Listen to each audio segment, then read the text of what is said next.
महाकारुणिक बोधिसत्व बाबा साहब डॉक्टर अम्बेडकर के चरणों में श्रद्धा के सुमन अर्पित करते हुए धम्मभूमि के संस्थापक सरदेव भिक्खु डॉक्टर करुणाशील राहुल जी को सादर वंदना। मूवमेंट के सभी साथियों को मेरी तरफ से नमो बुद्धाय जय भीम। और धम्मभूमि बीआरसी ने आज मुझे एक सब्जेक्ट पर बात रखने का मौका दिया है, मैं आपका साधुवाद ज्ञापित करता हूँ। और डॉक्टर योगेश जी ने बहुत सारी बातें आर्थिक आज़ादी के ऊपर रखी है और आज सब्जेक्ट है कि मूवमेंट के साथ साथ आर्थिक आज़ादी भी जरूरी है। आज इस विषय पे मुझे बात रखने का मौका दिया है, मैं आपका धन्यवाद करता हूं सभी साथियों का। और जैसा कि विषय आपने देख लिया है और मूवमेंट के बारे में सभी साथी जानते हैं, हर एक आदमी मूवमेंट से जुड़ा है, कोई थोड़ा जुड़ा है, कोई ज्यादा जुड़ा है, किसी के पास मूवमेंट थोड़ी पहुंची है। मूवमेंट का सीधा सा जो अर्थ है, हम मूवमेंट का अर्थ सीधा जो हम चला रहे हैं, जैसे बाबा साहब की मूवमेंट है, साहब काशीराम की मूवमेंट है, धम्म की मूवमेंट है। मूवमेंट का जो शाब्दिक अर्थ है, अगर आप उसे जोड़ेंगे तो वो हर एक जगह काम करती है। आपकी जो हलचल है, जो आपका काम करने का जो तरीका है, वो हर जगह काम करता है। लेकिन चूंकि साहब काशीराम ने मूवमेंट शब्द को बहुत ज्यादा इस्तेमाल किया है, तो इसलिए मूवमेंट और मिशन के लोग इसको अपने से जोड़ करके चलते हैं। लेकिन मैं भी जो सब्जेक्ट है मेरा, जो सब्जेक्ट दिया है, मैं भी उसको जो हमारी मूवमेंट चल रही है, मैं उसी से जोड़ करके चलूंगा। प्रबुद्ध साथियों, जैसा विषय आपके सामने रखा है, ठीक उसी विषय के दाएं बाएं हम बहुत सारी चर्चा करेंगे। मूवमेंट की भी थोड़ी थोड़ी चर्चा करेंगे और साथ के साथ में जो आर्थिक आजादी है, वो आर्थिक आजादी आप किसे कहते हैं, हम उस विषय पर भी थोड़ी सी चर्चा करने की कोशिश करेंगे। हालांकि जैसा टाइम टेबल होता है कि हमें 9 बजे अपना जो प्रोग्राम है क्लोज भी करना होता है, लेकिन कोशिश मेरी ये रहेगी कि थोड़ा थोड़ा हम हर एक सब्जेक्ट को टच करने की कोशिश करेंगे। साथियों, समय समय पर समाज में बहुत सारे दौर चले। एक ऐसा दौर था कि जब आर्थिक मंदी थी, आर्थिक आजादी नहीं थी, आर्थिक रूप से हमारे लोग कमजोर थे। क्योंकि बाबा साहब की एक स्टेटमेंट है, जब साइमन कमीशन से मुलाकात हुई थी, तो बाबा साहब कहते हैं कि मेरा जो समाज है सामाजिक रूप से गुलाम है, आर्थिक क्षेत्र में गरीब है, धर्म के क्षेत्र में अल्पसंख्यक है और राजनीतिक क्षेत्र में पिछड़ा है। तो मैं इन सभी सब्जेक्ट पे काम कर रहा हूँ कि किसी तरीके से मैं अपने समाज को संपूर्ण आजादी का हिस्सा बनाना चाहता हूँ। संपूर्ण आजादी आप उसे कह सकते हैं कि उसके पास किसी तरह की कोई कमी ना रहे, न तो सामाजिक गुलाम हो, न अर्थ के क्षेत्र में वो गरीब हो, न राजनीति में पिछड़ा हो और न ही धर्म के क्षेत्र में वो अल्पसंख्यक हो, अर्थात तो उसकी हर जगह भागीदारी हो। तो बाबा साहब कह रहे हैं कि मैं उसको संपूर्ण आजादी का आंदोलन समझूंगा, संपूर्ण आजादी का आंदोलन मानूंगा। तो इस विषय पे बाबा साहब डॉक्टर अम्बेडकर ने बहुत बारीकी से काम किया और सभी साथी इस बात से परिचित हैं कि आज हम उनकी बदौलत यहाँ तक हम पहुंच पाए। दूसरा साथियों, बात यह है कि समय समय पर जो दौर चलते हैं, उस दौर को हमने बहुत नजदीक से देखा है। जो हमारे से पहले जो साथी चले गए, उन्होंने उस दौर को देखा, और वर्तमान में भी जो लोग काम कर रहे हैं, उन्होंने भी इस दौर को देखा। दौर क्या था कि जब हम आर्थिक रूप से कमजोर थे, तो उस जमाने में जो भी साथी मूवमेंट में काम करता था, उनके पास बहुत ज्यादा पैसा नहीं था, बहुत मुट्ठी भर पैसा था, खाने के लिए भी इतनी ज्यादा सुख सुविधाएं नहीं थी, लेकिन वो फिर भी सड़कों पर उतर पड़ता था, झंडे लेकर के प्रचार करने में लग जाते थे, गांव गांव जाकर के लोगों ने काम किया है। और एक ऐसा दौर था कि जब आदमी कोयला लेकर के दीवार, कहीं भी कोई दीवार उनको सफेद नजर आई और वहीं पर वो खड़े हो जाते थे, वहां चूल्हे में से कोयला निकाल करके वो अपनी बात रखना शुरू कर देते थे। तो साथियों, वो जो दौर था, आपने देखा होगा, उस दौर में इतने बहुत सारे ऐसे साथी हैं जिन्होंने इस मूवमेंट में काम किया और उसके रिजल्ट भी आपके सामने आए। अगर आर्थिक रूप से कोई आदमी कमजोर है तो उसको उसकी जो गरीबी थी, हम उसको बुरा नहीं मानते थे। हालांकि लोगों के पास सुख सुविधाएं नहीं थी, खाने की इतनी बेहतरीन व्यवस्था नहीं थी, लेकिन उसके बावजूद वे लोग ईमानदारी से मूवमेंट में काम करते थे, उसके परिणाम भी आपने देखने को मिले। लेकिन आप समय बदलता है, बहुत सारे लोग कहते हैं जी समय बदल गया, बहुत खतरनाक समय आ गया। साथ ही समय बदलता है तो हमें परिवर्तन को स्वीकार करना चाहिए। जब समय परिवर्तन हो रहा है तो पूरा देश परिवर्तन हो रहा है, पूरी दुनिया चेंज हो रही है, सारा सिस्टम बदल गया है, तो हमें भी समय के साथ परिवर्तन को स्वीकार करना चाहिए, लेकिन साथ साथ में हमें खुद को भी बदलने की कोशिश करनी चाहिए। अगर आप लोग समय के साथ नहीं बदलेंगे तो समय आप लोगों को एक दिन अपने आप बदल देगा। अगर आपके ऊपर है, आप समय के हिसाब से चलेंगे या आप समय को अपने हिसाब से चलाने की कोशिश करेंगे। रही बात मूवमेंट की, आज आप वर्तमान संदर्भ में आप चलेंगे तो अगर खाली आप मूवमेंट चलाते रहे और अगर आपको कोई भी आदमी सहयोग कर देता है, 2 दिन 4 दिन 10 दिन अगर कोई आदमी आपको सहयोग करता है, तो थोड़े दिन के बाद साथियों आपके बारे में वो गाना शुरू कर दे कि फला आदमी यार मेरे पास आता है और जब भी आता है तो मैं जो उसको सहयोग करना पड़ता है। उनकी बहुत सारी ऐसी कंडीशन है, उसके आर्थिक हालात ठीक नहीं है।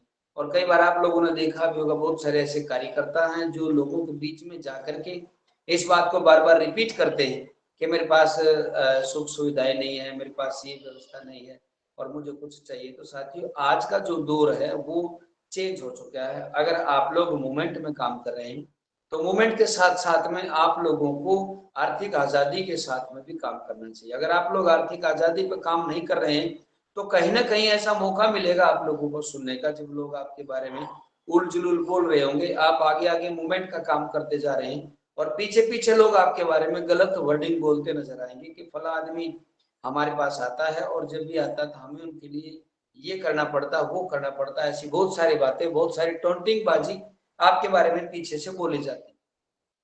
आर्थिक आजादी जीने के लिए आर्थिक आजादी का एक छोटा सा एक उसके बारे में एक छोटी सी डेफिनेशन दे करके मैं आपको ये क्लियर करने की कोशिश करूंगा कि आर्थिक आजादी होती क्या है।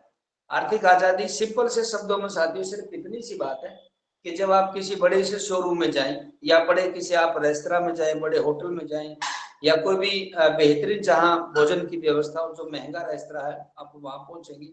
जैसे आप वहां पहुंचे और वहां जाकर के आपका एक बहुत बेहतरीन व्यंजन खाने का मन कर रहा है और आपने उसका जो मेनू है वो उठाया और मेनू उठाने के बाद में जब उसमें आपने वो लिस्ट खंगाल करके देखी और उसमें देखा कि एक आइटम का आपका खाने का मन है लेकिन उसकी जो कीमत है वो 1200-1300 रुपए किलो है, 1000 रुपए किलो। और आपने जब उसको देखा तो उसके बाद में आपने उसको वापस रख दिया और आपने देखा कि समोसा 30 रुपए का था, आपने समोसा खाया और 10-15 रुपए की चाय फिर आप वहां से निकल ली। इसका मतलब साथियों में आर्थिक आजादी नहीं जी रही। आप किसी बड़े शोरूम में गए, वहां आपने उसमें टैग लगा हुआ देखा और टैग लगा देखा आपने, वो शर्ट है या कोई भी कपड़े है या कोई भी आइटम आपको पसंद आया और आपने उसके ऊपर टैग लगा देखा, टैग लगा हुआ उसके ऊपर 5000 रुपए का, आपके वो देखा, आपको पसंद आया और आपने उसको लिया नहीं और आपने कोई 1000-2000 रुपए की बजाय कोई 200-300 रुपए के आइटम खरीद करके आप वहां से आ गए। इसका मतलब हम आर्थिक आजादी नहीं जी पा रहे। आपको जो चीज पसंद आ जाए और आप उस चीज को एक्सेप्ट कर ले ले, उसकी कीमत चुका दे, तो इसका अर्थ यह है कि आप आर्थिक आजादी जी पा रहे हैं। ज्यादातर हमारे साथ क्या हो रहा है, आप खुद भी इस बात को साथियों महसूस कर रहे होंगे। आज जितने भी टीम के लोग जुड़े वो खुद भी इस बात को महसूस कर रहे होंगे कि आप लोगों ने देखा होगा कि आप खुद भी सोच सकते हैं कि हम आर्थिक आजादी कितनी जी पा रहे हैं। एक ऐसा दौर था, बाबा साहब डॉक्टर अम्बेडकर ने हमारे लिए जो नौकरियों के प्रावधान किए और उस प्रावधान के माध्यम से हमारे घरों में नौकरियां आई और हमें थोड़ी सी आजादी मिली। हमें शहरों में बसने का मौका मिला, हमें अच्छी जगह बैठने का मौका मिला, सार्वजनिक जो स्थल थे जिसमें हमें मौका दिया गया तो हम उन सार्वजनिक स्थलों पर जा सके और हमने वहां पर जाकर के साथियों काम किए और वहां हमने वो आइटम इस्तेमाल किए, वो चीजें इस्तेमाल की, वो वस्तुएं हमने खरीदी, वो वस्तुएं हमने उपयोग की जो और जो धनाढ़ लोग कर पाते थे। भले हमने मन महसूस करके किया लेकिन धीरे धीरे जो हमारी लाइफस्टाइल थी वो चेंज हुई। लेकिन मैं ये देख पा रहा हूं कि जितना भी हमारे जो टीम के साथी थे जो नौकरियों में लग गए, उसके बाद में हमने इस तरह का कोई प्रयास नहीं किया कि जिससे हम अपने समाज को आर्थिक आजादी की ओर ले जा सके। अगर एक आदमी के पास पैसा है तो उसने कोई ऐसा रोजगार स्थापित करना चाहिए था जिससे हम अन्य लोगों के लिए भी रोजगार के लिए हम व्यवस्था कर पाए। आप खुद भी देखेंगे साथियों, हमारे जो टीम के साथी हैं ऐसे बहुत सारे साधन संपन्न लोग हैं जिनकी शहरों के अंदर 5-5 करोड़ रुपए की कोठियां बनी हुई है और उनके पास फ्यूचर के लिए कोई बैंक बैलेंस नहीं। उन्होंने जो कुछ कमाया सारा उसी के अंदर लगा दिया और साथ के साथ में साथी हम जिंदगी भर कर्जवान रहते हैं। जब वो नौकरी लगता है तो शहर में सेटल हो जाता है, पहले किराए पर रहता है, फिर वो मकान बनाने की कोशिश करता है, मकान के साथ साथ फिर वो गाड़ी लेता, फिर उसकी किस्तें भरता रहता, फिर धीरे धीरे उसके बच्चे हायर एजुकेशन में आ जाते हैं, जब हायर एजुकेशन में आते हैं फिर उसकी किस्तें भरता रहता है और आखिरी समय में आप जब देखेंगे जब उसकी बच्चों की शादी के बाद में भी जब वो रिटायर होता है तो लास्ट टाइम पर भी वो रिटायरमेंट में भी कहीं ना कहीं किसी बैंक का लोन चुका रहा होता है। तो इसका अर्थ ये कहेंगे साथियों, हम आर्थिक आजादी से दूर। अगर आपके पास कोई पैसा आया है या आप लोगों ने 5-5 करोड़ की 2-2 करोड़ की शहरों में कोठियां सेटल कर ली हैं, तो अगर हम उस कोठी के साथ साथ में उसी तरह का एक प्लान बना करके कोई रोजगार स्थापित कर देते, छोटे स्कूल बना सकते थे, छोटा सा एक घरेलू उद्योग चला सकते थे, 10-20 लोगों को हम उसमें रोजगार दे सकते थे। अगर हम इस तरह का काम कर पाते तो इसका अर्थ ये था कि हम और लोगों को भी काम पे जोड़ पा रहे हैं। लेकिन साथियों हमारे साथ क्या हुआ, नौकरियों के बाद में धीरे धीरे आपने देखा होगा, बंते जी ने पिछले दिनों एक वीडियो जारी की थी, उस वीडियो में बंते जी ने क्या कहा था, नहीं चल जाएगा, बंते जी ने उस वीडियो में क्या कहा था साथियों कि ये हमारी आखिरी पीढ़ी है नौकरी करने वाली। और हकीकत है साथियों, धीरे धीरे नौकरियां खत्म की जा रही हैं, तो डीसी रेट पर लोगों को लगाया जाता है या जो पिछले दरवाजे से लोगों को लगाया जाएगा, या राजनीतिक जो लोग हैं उन लोगों को थोड़े दिन कच्चा लगाया जाता है, फिर धीरे धीरे वो अपने लोगों को पक्का कर देते हैं। आप लोगों की ना तो कोई उनके साथ अप्रोच है, ना आप लोगों की कोई जान पहचान है, ना आपके पास कोई बहुत ज्यादा पैसा है जिससे आप लोगों को अच्छी नौकरी पर लगाया जा सके। ज्यादा से ज्यादा आप देखेंगे तो साथियों आप लोग जो डी ग्रुप है, सी ग्रुप की जो वैकेंसीज निकली रहती है उनमें लगा दिया जाता है। धीरे धीरे सरकार की अपनी योजनाएं, कभी पेपर लीक हो जाता है, लोगों के एग्जाम आते हैं तो फिर उनमें धांधलीबाजी हो जाती है, उसके बाद फिर वो वैकेंसी हमेशा के लिए खाली रहती है। और जो प्राइवेट सेक्टर के जो लोग हैं जो 10-10, 15-15 हजार में सरकार उनको लगाती है, फिर वो नीचे अपना काम चलाती है ताकि हमें मोटी तनख्वाह किसी को ना देनी पड़े। तो प्रबुद्ध साथियों इस तरह का जो दौर चल रहा है उससे हमें सबक लेना चाहिए था, जबकि हम बहानेबाज हो गए। हम क्या करें जी, मैं बहुत पढ़ा हूँ, मैंने बहुत तैयारी की लेकिन मेरा नंबर नहीं आया तो मैं क्या करूँ, मेरी तो मजबूरी है जी, हमारी तो गरीबी में जिंदगी कटेगी। और आपने देखा होगा जिस भी बेल्ट में जाते हैं हर एक क्षेत्र की अपनी एक भाषा शैली है।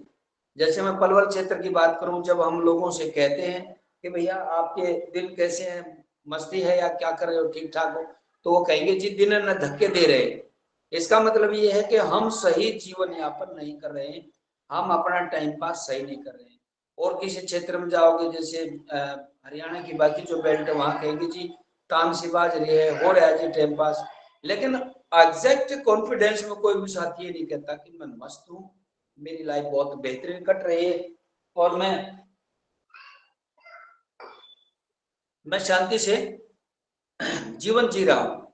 तो साथियों हमें ज्यादातर आपने देखा होगा हम बहानेबाज बहुत ज्यादा, मुझे वहां मौका नहीं दिया गया, मेरे साथ ऐसा किया गया, मेरी प्रमोशन नहीं होने दी, मैं आगे नहीं पढ़ने दिया, मेरे माँ बाप बहुत गरीब थे, मेरे पास पैसा नहीं थे। साथियों आज वो दौर खत्म हो चुका है। अब हमें बहाना बनाने की बजाय हमें नए आयाम स्थापित करने चाहिए और हमें नए तरीके से किसी भी चीज को पकड़ करके हमें बैठना नहीं चाहिए, हमें नए तौर तरीके खोज करके आगे बढ़ना चाहिए। तथागत बुद्ध के सिद्धांत आप लोगों ने अक्सर इस्तेमाल किए हैं और बनते जी इस बात को अक्सर कहते हैं कि बुद्ध को भी गरीबी पसंद नहीं थी। आप अगर बुद्धिस्ट बन गए हैं और आप लोगों ने टोटली जो गुलामी की जो जंजीरें हैं वो तोड़ दी, और उसके बावजूद भी अगर आपके घर में से कोई बच्चा ITI करके और 11,000 रुपए की किसी कंपनी में 6 महीने के लिए वहां लोहा कूट रहा है, तो इसका अर्थ ये है कि आप लोग अभी मोमेंट के नजदीक में नहीं है। मोमेंट का मतलब है कि हमें अपना आप को मूव करना, आगे की तरफ बढ़ाना, निरंतर नया अभ्यास करना, नया सोच पैदा करना, नए तौर तरीके खोजना। अगर हमारे अंदर वो जज्बा पैदा हो जाए तो हम कुछ भी आयाम स्थापित कर सकते हैं। और दूसरा साथियों इसमें आप एक चीज देखेंगे कि हमें गरीबी से लड़ने के लिए हमें निरंतर प्रयास करना होगा। और गरीबी से लड़ने के लिए हमारे सामने ऐसा नहीं है कि हमारे सामने मौके आते नहीं है, मौके हमारे सामने बहुत आते हैं, लेकिन हम उन मौकों को गवा देते हैं। जब आपके सामने मौका दिखाई देता है तो आपको कोई ना कोई ऐसी घर में कोई बेड़िया है, कोई ना कोई ऐसा काम है जो आप लोगों को रोक लेता है, और उसके बाद आप जिंदगी भर उसी बात को गाते हैं कि मुझे वहां मौका मिला था लेकिन मैंने मौका छोड़ दिया। मौका कुदरत आपको डेली देती है, हर क्षण हर प्रतिक्षण देती है। अगर हमारे साथ कोई दुर्घटना घट भी जाए तो साथियों हमें पीछे नहीं हटना चाहिए। आपके साथ मौका नहीं है तो मौके पैदा कर सकते हैं। मानवर साहब कांशीराम जी जब हरियाणा में एक चुनावी जनसभा को संबोधित करने के लिए रोहतक में आए थे, महम के 24 चौधरी के पीछे एक बहुत बड़ा स्टेडियम है, वहां कार्यक्रम था, हमने साहब को खुद सुना। तो साहब आप बोलते हैं कि आज तक हमारे बुजुर्गों ने मौके गंवाए हैं लेकिन हमने मौके नहीं गंवाने हैं, अगर मौके ना मिले तो हमने मौके पैदा करने। तो साहब की स्टेटमेंट है, हमें भी साथियों मौके पैदा करने चाहिए। अगर आपके सामने मौका नहीं मिल रहा है तो इसका मतलब ये नहीं है कि आप मौका आया और हमने उसको छोड़ दिया, हमने मौके की तलाश में रहना चाहिए। और मौका नहीं आता है तो हमें अपॉर्चुनिटी क्रिएट करने की भी तैयारी करनी चाहिए। इस तरह का हमारा शेड्यूल रहना चाहिए। अगर आप जिंदगी भर इसी बात को लेकर बैठे रहेंगे, अरे यार ये तो आदमी तो बहुत अच्छा है, बहुत मूवमेंट में काम किया है, लेकिन आज आप देखेंगे कि वो आज भी बेचारा ऐसे ही घूम रहा, तो ये बेचारा जोपन है मूवमेंट में, अब साथियों हमें खत्म करना चाहिए। नहीं तो एक ऐसा समय आएगा आप लोगों के ऊपर फप्तियां कसी जाएंगी। मैंने भी खुद देखा, जैसे कोई साथी संस्था में काम करता, प्रोग्राम में लगा हुआ, दिन रात आपके साथ काम करता, तो उसको नए नए नाम दिए जाते हैं। कोई कहता है उनको संस्थागत सांड है, कोई कहता है कि नाच तोड़ है, सिर्फ खाना खाने के लिए आते हैं। ऐसी बहुत सारी टोंटिंग बाजी जब कोई कार्यकर्ता काम करता उसके लिए की जाती। साथियों वो दौर अलग था, ये दौर अलग है। हमें दौर के साथ में अपने आप को चेंज करने की कोशिश करनी चाहिए, और मौके आपके सामने बहुत सारे आएंगे। अगर आपने मौके नहीं उसका फायदा नहीं उठाया तो फिर आप जिंदगी भर फिर वही बहाना बनाते रहेंगे। और साथ ही आपने एक चीज और नोट की होगी, जो नेता हमारे वो सारे के सारे आप लोगों के लिए काम कर रहे हैं, लेकिन साथ के साथ में साथी उन नेताओं के पास भी पैसे की आज के दिन कोई कमी नहीं है। वो नेता हमारे लिए काम करें। हालांकि मैं तो ऐसा नहीं है कि जितने भी नेता थे सारे के सारे जो काम कर रहे हैं साहब कांशीराम की तरह ही साइकिल पे चले, क्योंकि समय बहुत कम है, समय आपके पास ज्यादा नहीं है, तो हमें उस समय का इस्तेमाल करना है। क्योंकि आदमी आज के दिन टाइम फिक्स हो गया है। 20 से 30 साल पहले का जो दौर था, आज का जो दौर है साथियों, उस दौर में दिन रात का फर्क है। अगर आप उस दौर के हिसाब से चलेंगे, पहले आपने देखा होगा जैसे कोई आदमी 60 साल का हो जाता था तो वो 60 साल का होते ही अजी अब तो टाइम ही क्या बचा मेरे पास, अब समय क्या बचा। आप अगर आप किसी जिम्मेदार लोगों के बीच में जब बैठते हो कहेंगे जी पहले आदमी की उम्र बहुत ज्यादा थी, आदमी 100 साल जी जाता था। साथी ऐसा नहीं है। आप 1947 का दौर उठा करके देखेंगे तो आदमी की जो मृत्यु दर थी वो 31 से 32 साल की थी। उस टाइम पर आदमी ज्यादा मरते थे अगर एज के हिसाब से देखेंगे। आज के दिन आज का जो दौर है आदमी की उम्र 70 से 71 से 75 साल तक आराम से वो जिंदा रह सकता है। क्यों? क्योंकि उस जमाने में साथी साधन नहीं, फर्श गेट लगा दी, उस जमाने में साधन नहीं थे, और उस जमाने में साथी दवाई भी नहीं। आज आप देखेंगे अगर आदमी 80 साल का भी हो गया है और उसका जो अंतिम समय नजदीक आया, उसके बावजूद भी परिवार के लोग उनको उठाएंगे और वेंटिलेटर पर ले जाकर के लिटा देंगे। 2-4 साल तो साथियों फिर वहां भी निकाल देते। साथ के साथ में अगर आप एक चीज और नोट करेंगे साथियों, जब आपकी आर्थिक आजादी आ जाती है तो धम्म भी आपको बहुत जरूरी है। कई बार लोग कह देते हैं कि धम्म में आने के बाद क्या आर्थिक आजादी नहीं मिलेगी, आर्थिक आजादी खत्म हो जाएगी, या धम्म में आने के बाद हमारा कोई बिजनेस बढ़ जाएगा। साथियों धम्म हमें तौर तरीका सिखाता है। हम जैसे पब्लिक में जाते हैं वहां चकाचौंध देखते हैं और बहुत मोटा पैसा कहीं ना कहीं से कर्जा उठा करके हम उस पैसे को इस्तेमाल करते हैं। और जब हम कर्जा उठा करके उस चकाचौंध को देखते हैं तो मैं कोशिश ये करता हूँ कि मेरे सामने वाले आदमी ने एक बहुत बड़ा रेस्टोरेंट बुक कराया, उसके घर में कोई फंक्शन है, तो मैं कोशिश ये करूंगा मैं भी उससे बेहतर करूं। साथियों ऐसा नहीं, अगर आप दम के क्षेत्र में काम करेंगे, जब आप मोमेंट में आएंगे तो आपके दिमाग में ये चीज आएगी कि मैं जो फालतू के खर्च हैं उनको मैं कटौती करके हम थोड़े से पैसे में हम वो काम कर सकते हैं। हमारे घरों में जो भी जैसे देखा होगा, जैसे कोई एक्सपायर हो जाता है तो मृत्यु भोज की बात आती है।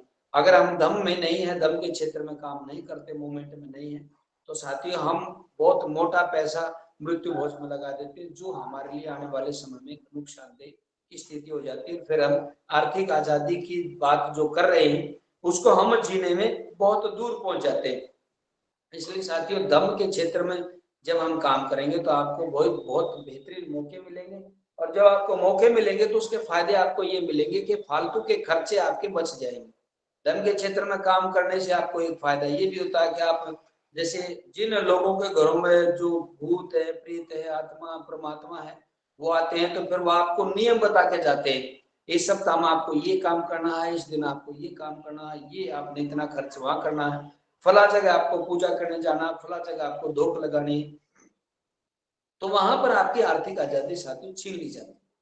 लेकिन जब आप धम के क्षेत्र में साथ में काम करते हैं तो आपको वो पैसा बचा करके आप अपने डेवलपमेंट में लगाते हैं। उसका फायदा हमें साथियों ये मिलता है कि फिर हम लगातार मूवमेंट में भी काम करते हैं। जब हमारे पास पैसा होगा तो मैं साथी मूवमेंट में भी किसी साथी का सहयोग कर पाऊंगा, और जब मेरे पास पैसा नहीं होगा साथी, मेरे पास ही कुछ नहीं तो वो मूवमेंट को कोई भी सहयोग नहीं दे पाऊंगा। इसलिए हमें कोशिश ये करनी चाहिए कि अगर हमारे पास कोई बिजनेस आया तो हम साथ के साथ में धम से जुड़े रहें, हम साथ के साथ में मूवमेंट से जुड़े रहें। अगर हम मूवमेंट से जुड़े रहेंगे तो आपको बहुत मौके मिलेंगे, और आप जो फालतू के खर्चे वो बचा देंगे। और फिर उसके बाद आपके दिमाग में, जो मैं थोड़ी देर पहले बता रहा था कि बहुत सारी ऐसी अंधविश्वास की जो बातें दिमाग में आपके डाल दी जाती है किसी न किसी बहाने से, वो फिर डल नहीं पाएंगे। फिर आप अपने पैसे का सही इस्तेमाल कर पाएंगे।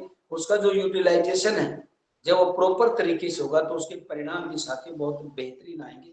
वो हमने खुद अपने ऊपर आजमा करके देखे और उसके परिणाम हमें बहुत अच्छे मिले। हमने वो फालतू के खर्चे बचाए और हमने वो पैसा अपने डेवलपमेंट में लगा, साथ के साथ में समाज को सहयोग करने में उसमें काम किया।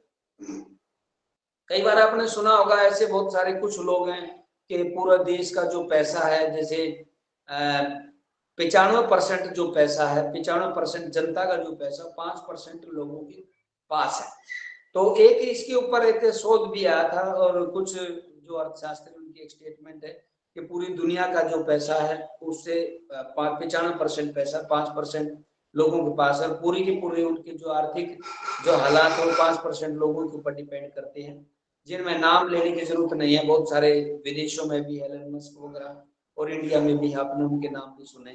तो साथ ही वो कहते हैं कि अगर उन 5% धन्ना सेठ लोगों का, धनाढ़ लोगों का सारा पैसा दुनिया में जो सबसे धनाढ़ लोग हैं, सभी लोगों के अंदर बराबर बराबर बांट दिया जाए तो कुछ दिन के बाद में, कुछ साल के बाद में, वो जो पैसा जिनके पास से आता वो पैसा फिर से उन्हीं धनाढ़ लोगों के पास पहुंच जाएगा, क्योंकि उनके पास योजना है।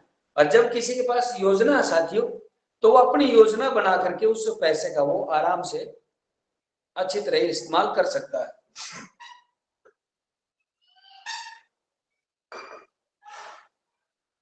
साथियों, कोई भी काम या कोई भी धंधा या कोई भी योजना बनाने से पहले सबसे पहले आपको पॉजिटिव होना बहुत जरूरी है।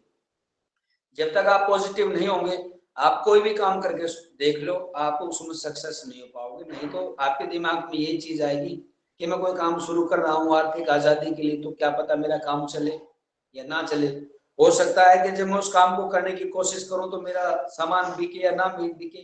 कई बार मैं कोशिश करूं सामान बनवाने की, हो सकता है मेरा वो सामान बने या ना बने। मैं अगर लोन लेकर के कोई काम करना शुरू करूं तो हो सकता है मेरा लोन हो या ना हो। तो जितनी ज्यादा जो नेगेटिव बातें हमारे दिमाग में आ गई हैं, हमें साथियों नेगेटिव बातों को टोटली एक साइड में रखना होगा। अगर हम पॉजिटिव सोच करके काम करेंगे तो जहां तक मेरा मानना है साथियों, आपको बेहतरीन मौके मिलेंगे और आपके लिए खुद ब खुद रास्ते बनने शुरू हो जाएंगे। एक पॉजिटिव सोच के लिए एक छोटा सा एग्जांपल मैं आप लोगों को देना चाहूंगा। एक साइंटिस्ट हुए हैं एल्बर्ट आइंस्टाइन का, आपने नाम सुना होगा साथियों। जहां तक मेरा आइडिया है, नाम शायद यही है। वो जब जिस स्कूल में जाते थे, बचपन में जब प्राइमरी स्कूल में गए तो एक दो चार क्लास पढ़े होंगे, तो एक दिन वहां के प्रिंसिपल ने उनकी मदर को बुलाया और उनकी माँ को कहा कि जो आपका बेटा है वो मंद बुद्धि है, और इस मंद बुद्धि बच्चे को पढ़ाने के लिए मेरे पास स्टाफ नहीं है, और आपसे निवेदन ये है कि मैं इतना ज्यादा माथापच्ची आपके बच्चे पे नहीं करवा सकता हूँ, मेरे स्टाफ का बस का नहीं है। आप अपने बच्चों को घर ले जाएं, घर में ले जाकर के पढ़ाएं। और एक साथियों, एक पेपर पे ये सारी बातें लिख करके कि आपका बेटा मंद बुद्धि है, वो पेपर एल्बर्ट आइंस्टाइन की माँ को उन्होंने दे दिया। और उसके बाद में साथियों वो पेपर लेकर के उसकी माँ घर आई, और आते ही एल्बर्ट आइंस्टाइन ने पूछा कि माँ ये जो टीचर ने मेरे बारे में क्या लिखा या उन्होंने क्या कहा, तो माँ ने कहा कि बेटा टीचर ने जो प्रिंसिपल उसने कहा है कि जो आपका बेटा है वो जीनियस है, इसमें ये लिखा हुआ है, और जो आपका बेटा जीनियस है तो इसलिए हमारे पास पढ़ाने के लिए इतने जीनियस बच्चे के लिए मेरे पास स्टाफ नहीं है, और कोशिश ये करें कि आपका बेटा घर पे भी पढ़ करके सक्सेस हो सकता है, आप अपने बेटे को घर पे पढ़ाएं। साथियों देखते देखते समय बीता और एल्बर्ट आइंस्टाइन एक बहुत बड़ी साइंटिस्ट बने, और जब उनकी मदर गुजर गई तो एक दिन वो किसी ऐसे ही कागजों को देख रहे थे, और मदर की जैसे उन्होंने अलमारी खोली तो अलमीरा के अंदर वो पेपर रखा हुआ था, और उस पेपर का जब उसने पढ़ा देख करके साथी उसकी आंखों में आंसू आ गए। उस पर लिखा था कि जो आपका बेटा है मंद बुद्धि है, मेरे पास स्टाफ नहीं है इस मंद बुद्धि बच्चे को पढ़ा सकता।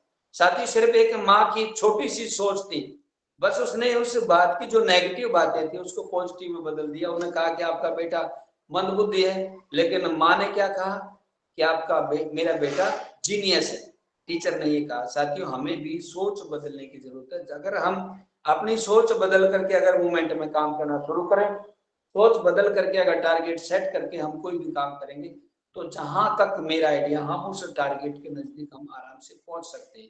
एक साइकोलॉजिकल फैक्ट है, जब आप लोगों ने देखा होगा जो स्कूल में अगर 100 बच्चे हैं और 100 में से मात्र 13 बच्चे ऐसे हैं जो अपना टारगेट डायरी में नोट करते हैं, और साइकोलॉजिकल जो ये जो फैक्ट है या जो पॉजिटिव थिंकिंग है उसका असर बच्चे के ऊपर हमेशा पड़ता है। और बताते हैं कि 100 में से जो 13 बच्चे अपना टारगेट डायरी में लेते हैं वो एक दिन उस टारगेट को 100% अचीव करते हैं।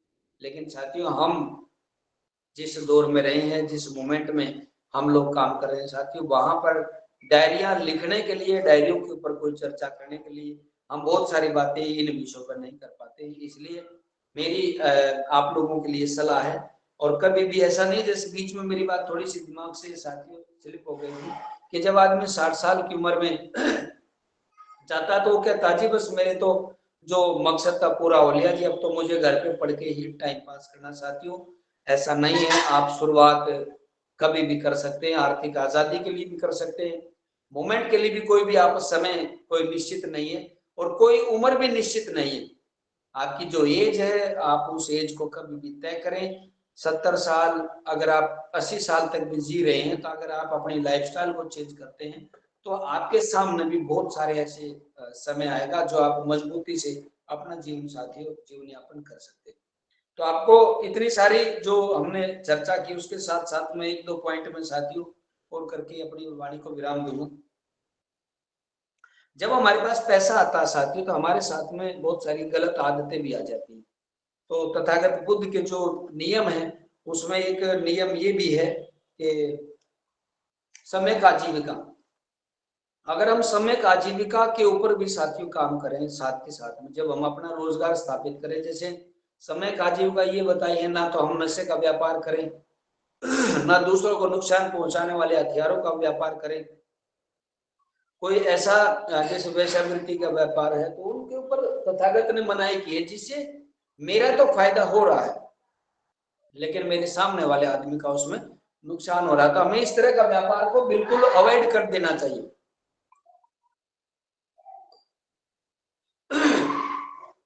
साथियों हमें ऐसा व्यापार नहीं करना चाहिए जिससे आम आदमी का नुकसान हो। अगर आम आदमी का उसमें नुकसान है तो इसका अर्थ ये है कि हम दम से और मूवमेंट से हम कोसों दूर भाग रहे हैं। कोई भी समय निश्चित नहीं है रोजगार स्थापित करने का। अगर आप लोगों ने सही अर्थों में अपने काम धंधे स्थापित कर लिए, रोजगार भले छोटा हो भले बड़ा हो, लेकिन आपने शुरुआत कभी भी की जा सकती है। अगर हम शुरुआत जिस दिन भी करेंगे तो साथ ही उसके पॉजिटिव रिजल्ट आएंगे। एक आप लोगों ने पिक्चर देखी हो, उसमें एक डायलॉग बोला जाता है, जैसे हम उसको पिक्चर का डायलॉग है, आप उसको दूसरे वे में ना लेकर के जाएं। उसमें डायलॉग ये है, जैसे वो फिल्म का नाम था डेट इश्किया। बहुत सारी मूवी हैं जो हमारे सामने आती है, हमें एक नया संदेश दे करके जाती है, लेकिन हम उसको सिर्फ मूवी देख करके भूल जाते हैं। तो उसमें 7 मुकाम बताते हैं वही इश्क के। जो नसरुद्दीन शाह है वो एक डायलॉग बोलता है, वो कहते हैं कि पहला जो मुकाम है वो बोलते दिलकशी आकर्षण, उन्स जुड़ाव मोहब्बत प्यार अकीदत भरोसा इबादत पूजा जुनून पागलपन, और लास्ट में है मौत फना। बिजनेस का भी साथियों यही एक रूल है। अगर आप अपने अंदर पागलपन उसके लिए बिल्कुल फना हो जाते हैं, ऐसा लगता है कि पागलपन की हदें अगर आप पार कर देते हैं, तो इसका मतलब ये है कि आप अपने रोजगार में, आप अपने काम में पारंगत हो गए हैं, या आप अपने काम के लिए सही अर्थों में ईमानदारी से काम करना शुरू कर दिया। और पूरा का पूरा जो ध्यान है, जैसे मैंने ये 7 पॉइंट आप